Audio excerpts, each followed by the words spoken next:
It's been about 3 weeks since we've had any measurable rain. Temperatures have been getting upwards of 100 degrees here in central North Carolina. So one of the things that I had to bring out a little bit sooner than usual is our shade cloth. Shade cloth is something that is a valuable asset to have in gardens, especially here in central North Carolina, where the afternoon sun can be just brutal on some of your crops.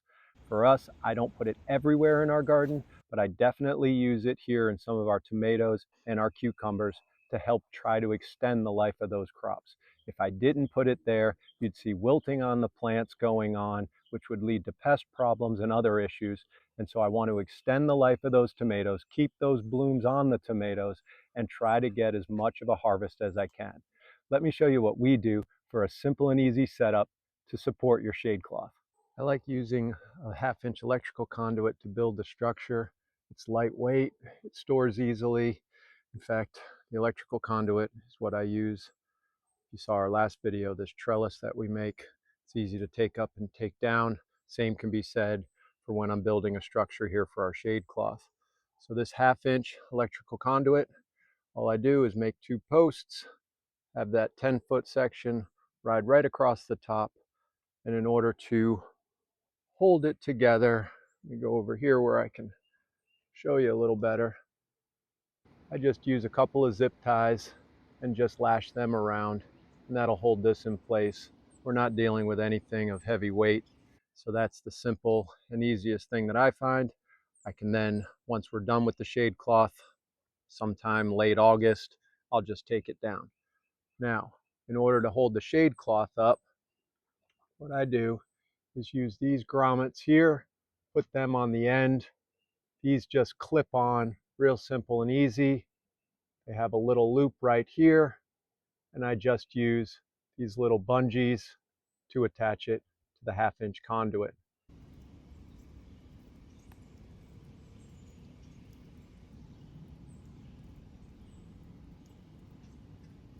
And this shade cloth, which is 40% shade cloth, I get in rolls of 100 feet by 6 feet. So I'm going to use the full length of 6 feet, and then it's just running 10 foot across. This will give me a little extra overhang here, so that way these tomatoes are protected come mid-afternoon with the hot sun.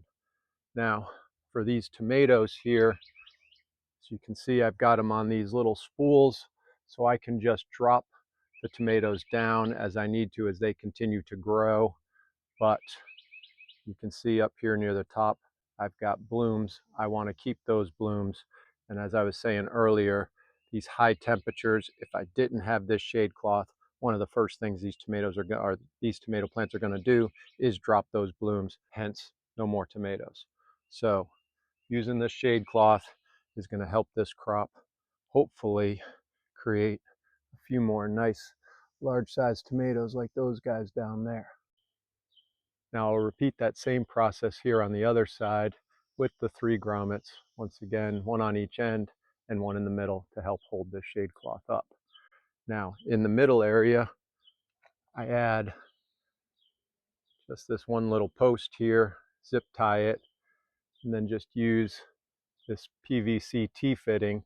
And all that does is help hold the shade cloth up a little bit higher so it doesn't necessarily fall down too much on the tomatoes.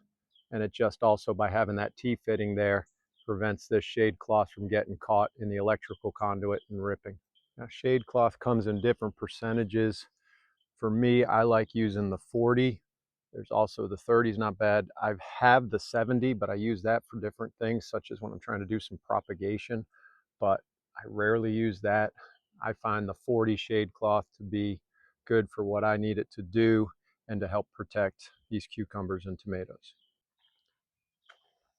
Now I do have other areas here in the garden where I may have to put shade cloth up down the road.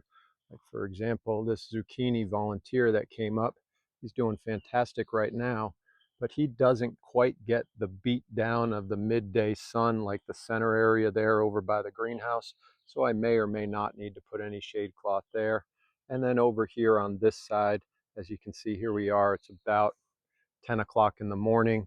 Still don't really have heavy sun on here. And so this gets just the right amount of sun as far as we're concerned, that this doesn't require any shade cloth whatsoever. In fact, that's where I've got some of my other squashes back in here. In fact, I'm almost in a natural shaded area with this trellis we have set up. But as you can see, squashes are doing just fine with these days that we've been getting, well, almost near 100 degrees or so. Now out here in the middle area in front of the greenhouse, it gets pretty warm and hot, but I might shade these cream sausage tomatoes. I'm not going to do it right now because this will be a crop that we'll be harvesting here pretty soon. So I'm going to just see how things go for about the next month or so. It's usually typically that I put shade cloth down more toward end of June, early July, but it has just been brutal here. So I may have to, but I'm hoping not to. As you can see, once those are gone, I've got next thing here, which is some okra starting to come up. They're not going to need shade cloth. These peppers that I got, I'm not worried about putting shade cloth on them. And the eggplant absolutely thrives in this sun, so nothing's going to happen there. And then over here, same situation. I've got peppers, I've got eggplant, flowers, all these guys, they do just fine without needing any sort of shade cloth. And now when I come up here, where I've got our Amish paste coming in and some of our beans, as much as we're getting sun right now, the house is going to give it a shaded over area here come around 1:30, 2 o'clock in the afternoon. So I shouldn't have to worry about this area either. Let's go ahead and get Shelly. Shelly, come here, baby. Come here. Sit down. Look, look. Thanks so much for watching. If you have any questions or suggestions, please put them down in the comment section below, and we'll see you on the next video. You want to stay in the shade?